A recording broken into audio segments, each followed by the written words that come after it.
Parshat Vayetze, Chapter 28. Yaakov went out from Beersheba and traveled toward Haran. He came to a certain place and stayed the night there, because the sun had set. He took a stone from the place, put it under his head, and lay down there to sleep. He dreamed that there before him was a ladder resting on the ground, with its top reaching to heaven, and the angels of Adonai were going up and down on it. Then suddenly Adonai was standing there next to him, and he said, I am Adonai, the God of Abraham your father, and the God of Yitzchak. The land on which you are lying I will give to you and to your descendants. Your descendants will be as numerous as the grains of dust on the earth. You will expand to the west and to the east, to the north and to the south. By you and your descendants, all the families of the earth will be blessed. Look, I am with you. I will guard you wherever you go, and I will bring you back into this land, because I won't leave you until I have done what I have promised you. Yaakov awoke from his sleep and said, Truly, Adonai is in this place, and I didn't know it. Then he became afraid and said, This place is fearsome. This has to be the house of God. This is the gate of heaven. Yaakov got up early in the morning, took the stone he had put under his head, set it up as a standing stone, poured olive oil on its top, and named the place Bethel. But the town had originally been called Luz. Yaakov took this vow, If God will be with me, and will guard me on this road that I am traveling, giving me bread to eat and clothes to wear, so that I return to my father's house in peace, then Adonai will be my God, and this stone, which I have set up as a standing stone, will be God's house. And of everything you give me, I will faithfully return 1/10 to you. Chapter 29. Continuing his journey, Yaakov came to the land of the people of the east. As he looked, he saw a well in a field, and there were 3 flocks of sheep lying there next to it, because they watered the sheep from that well. The stone on the well's mouth was large, and only when the flocks had gathered there would they roll the stone away from the opening of the well and water the sheep. Then they would put the stone back in its place on the well's opening. Yaakov said to them, My brothers, where are you from? They answered, We're from Haran. He asked them, Do you know Lavan, the son of Nahor? They said, We do. He asked them, Are things going well with him? Yes, they answered. And here comes his daughter Rachel with the sheep. He said, Look, there's still plenty of daylight left, and it isn't time to bring the animals home, so water the sheep. Then go and put them out to pasture. They answered, We can't, not until all the flocks have been gathered together, and they roll the stone away from the opening of the well. That's when we water the sheep. While he was still speaking with them, Rachel came with her father's sheep, because she took care of them. When Yaakov saw Rachel the daughter of Lavan, his mother's brother, and the sheep of Lavan his mother's brother, Yaakov went up and rolled the stone away from the opening of the well, and watered the flock of Lavan his mother's brother. Yaakov kissed Rachel and wept aloud. Yaakov told Rachel that he was her father's relative, and that he was Rivka's son. And she ran and told her father. When Lavan heard the news of Yaakov his sister's son, he ran to meet him, hugged him, and kissed him, and brought him to his house. Yaakov told Lavan all that had happened. Lavan said to him, You are indeed my own flesh and blood. After Yaakov had stayed with him for a whole month, Lavan said to him, Why should you work for me for nothing, just because you're my relative? Tell me how much I should pay you. Now Lavan had 2 daughters. The name of the older was Leah, and the name of the younger was Rachel. Leah's eyes were weak, but Rachel was good-looking, with beautiful features. Yaakov had fallen in love with Rachel and said, I will work for you 7 years in exchange for Rachel your younger daughter. Lavan answered, Better that I give her to you than to someone else. Stay with me. So Yaakov worked 7 years for Rachel, and it seemed only a few days to him. because he was so much in love with her. Yaakov said to Lavan, "Give me my wife, since my time is finished, so that I can start living with her." Lavan gathered all the men of the place and gave a banquet. In the evening, he took Leah his daughter and brought her to Yaakov, and he went in and slept with her. Lavan also gave his slave girl Zilpah to his daughter Leah as her slave girl. In the morning, Yaakov saw that he was with Leah, and he said to Lavan, "What kind of thing is this that you have done to me? Didn't I work for you for Rachel? Why have you deceived me?" Lavan answered, "In our place, that isn't how it's done, to give the younger daughter before the firstborn. Finish the marriage week of this one, and we'll give you the other one also in exchange for the work you will do for me during yet another 7 years." Yaakov agreed to this, so he finished her week, and Lavan gave him his daughter Rachel as his wife. Lavan also gave to his daughter Rachel his slave girl Bilhah as her slave girl. So not only did Yaakov go in and sleep with Rachel, but he also loved Rachel more than Leah. Then he served Lavan another 7 years. Adonai saw that Leah was unloved, so he made her fertile, while Rachel remained childless. Leah conceived and gave birth to a son, whom she named Reuven. For she said, "It is because Adonai has seen how humiliated I have been, but now my husband will love me." She conceived again, gave birth to a son, and said, "It is because Adonai has heard that I am unloved. Therefore he has given me this son also." So she named him Shimon. Once more she conceived and had a son, and she said, "Now this time my husband will be joined to me, because I have borne him 3 sons." Therefore she named him Levi. She conceived yet again, had a son, and said, "This time I will praise Adonai." Therefore she named him Yehudah. Then she stopped having children. Chapter 30.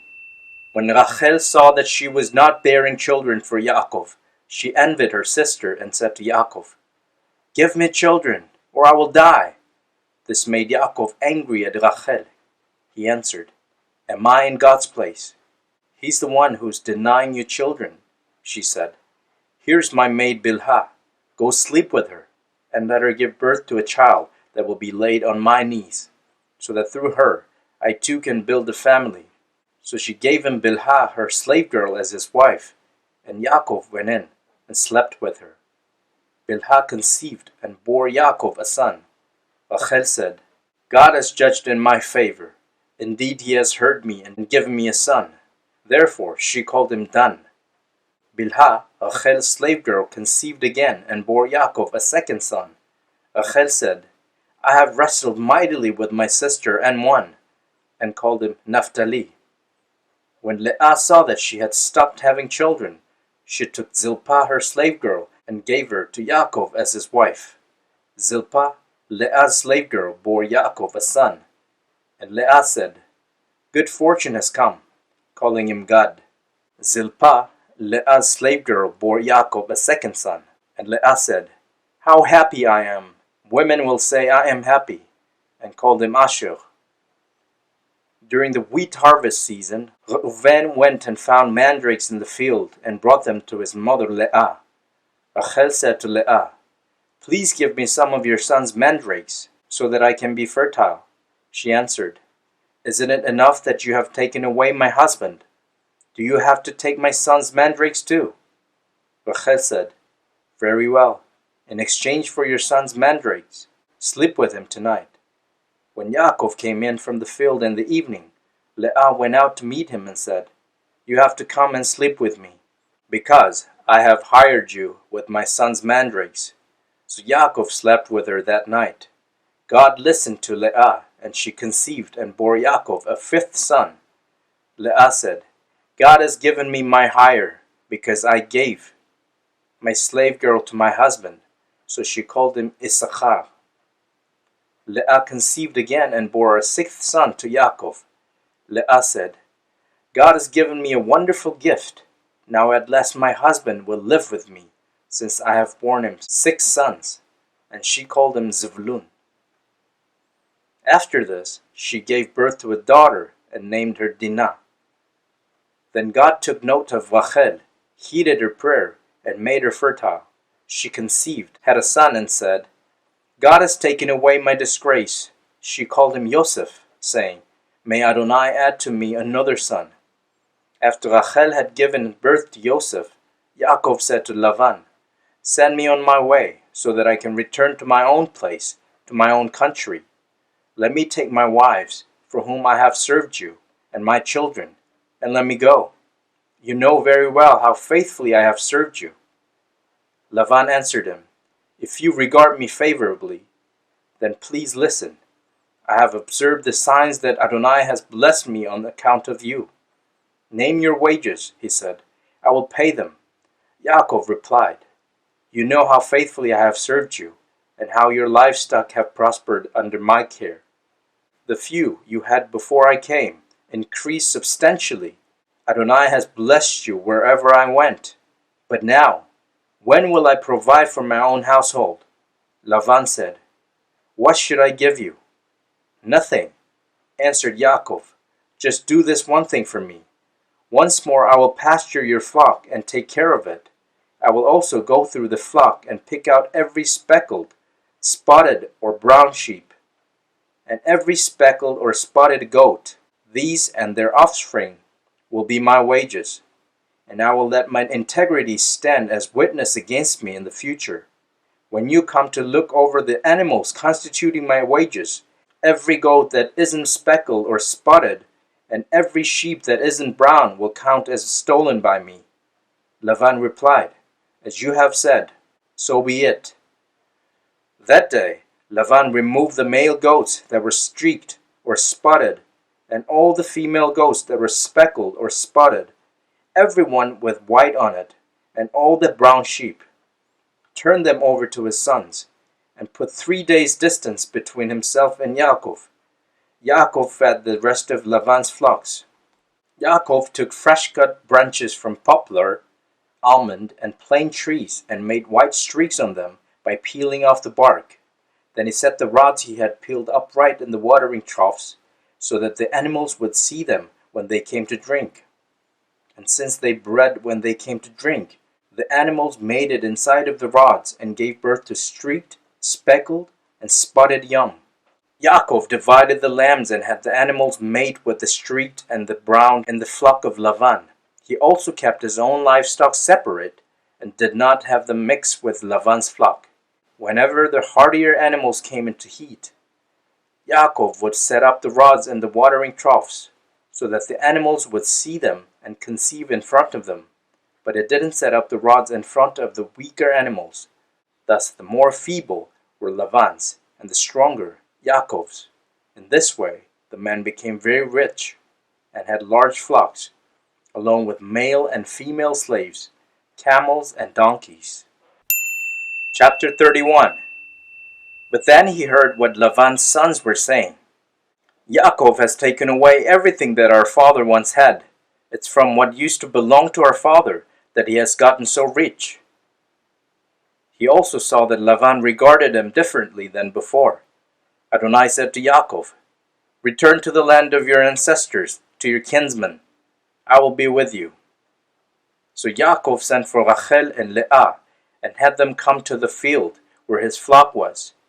He said to them, I see by the way your father looks that it feels differently toward me than before. But the God of my father has been with me. You know that I have served your father with all my strength, and that your father has belittled me and has changed my wages 10 times. But God did not allow him to do me any damage. If he said, The speckled will be your wages, then all the animals gave birth to speckled young. And if he said, The streaked will be your wages, then all the animals gave birth to streaked young. This is how God has taken away your father's animals and given them to me. Once, when the animals were mating, I had a dream. I looked up, and there in front of me the male goats which mated with the females were streaked, speckled, and mottled. Then in the dream the angel of God said to me, Yaakov. And I replied, Here I am. He continued, Raise your eyes now and look. All the male goats mating with the females are streaked, speckled, and mottled. for I have seen everything Lavan has been doing to you. I am the God of Bethel, where you anointed a standing stone with oil, where you vowed your vow to me. Now get up, get out of this land, and return to the land where you were born." Rachel and Leah answered him, "We no longer have any inheritance from our father's possessions, and he considers us foreigners, since he has sold us. Moreover, he has consumed everything he received in exchange for us. Nevertheless, the wealth which God has taken away from our father has become ours, and our children's anyway. So whatever God has told you to do, do." Then Yaakov got up, put his sons and wives on the camels, and carried off all his livestock, along with all the riches he had accumulated, the livestock in his possession, which he had acquired in Padan Aram, to go to Yitzchak his father in the land of Canaan. Now Lavan had gone to shear his sheep, so Rachel stole the household idols that belonged to her father. And Yaakov outwitted Lavan the Arami by not telling him of his intended flight. So he fled with everything he had. He departed, crossed the Euphrates River, and set out for the hill country of Gilad. Not until the third day was Lavan told that Yaakov had fled.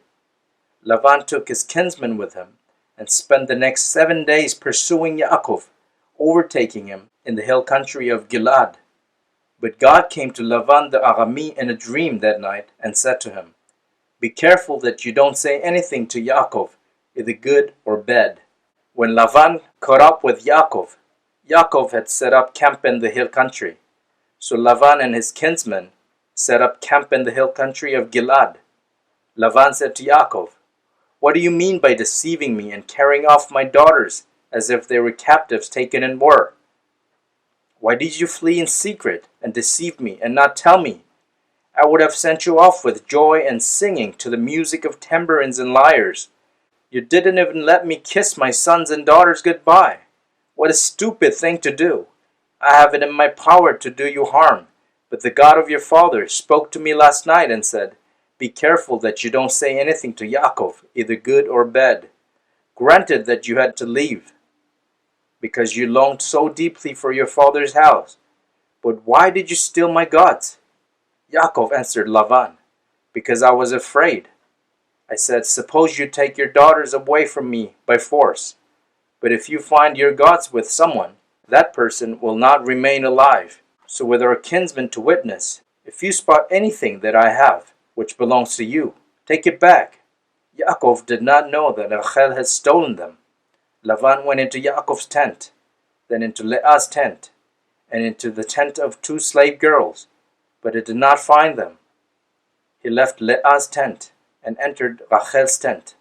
Now Rachel had taken the household gods, put them in the saddle of the camel, and was sitting on them. Lavan felt all around the tent, but did not find them. She said to her father, "Please don't be angry that I'm not getting up in your presence, but it's time of my period." So he searched, but he didn't find the household gods. Then Yaakov became angry and started arguing with Lavan.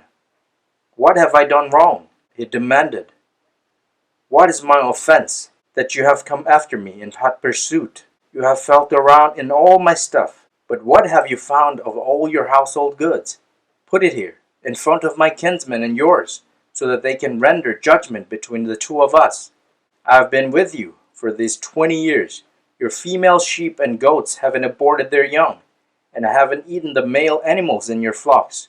If one of your flock was destroyed by a wild animal, I didn't bring the carcass to you, but bore the loss myself. You demanded that I compensate you for any animal stolen, whether by day or by night.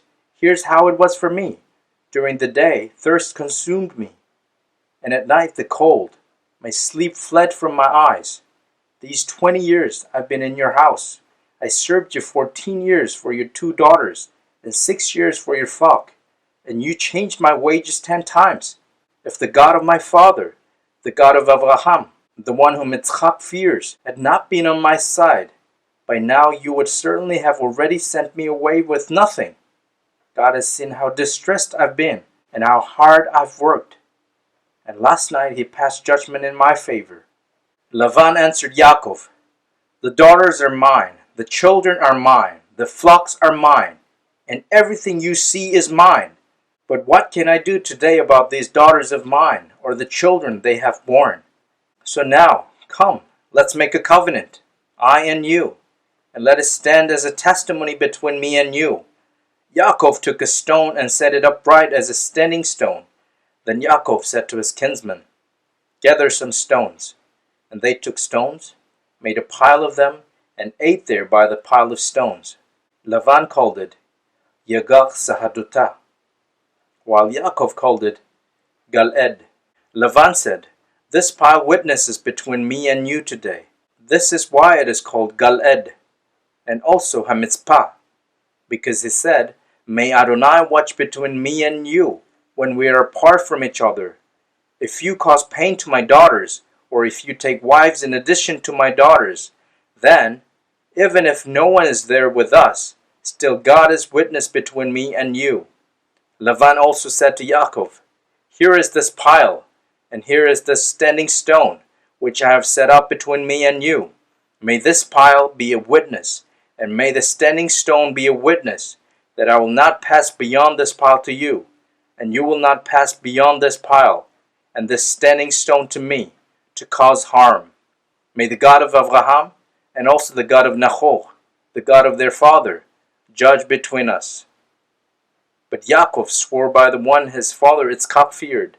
Yaakov offered the sacrifice on the mountain, and invited his kinsmen to the meal. They ate the food and spent the whole night on the mountain. Chapter 32. Early in the morning, Lavan got up, kissed his sons and daughters, and blessed them. Then Lavan left and returned to his own place. Yaakov went on his way, and the angels of God met him. When Yaakov saw them, he said, "This is God's camp," and called that place Machanaim.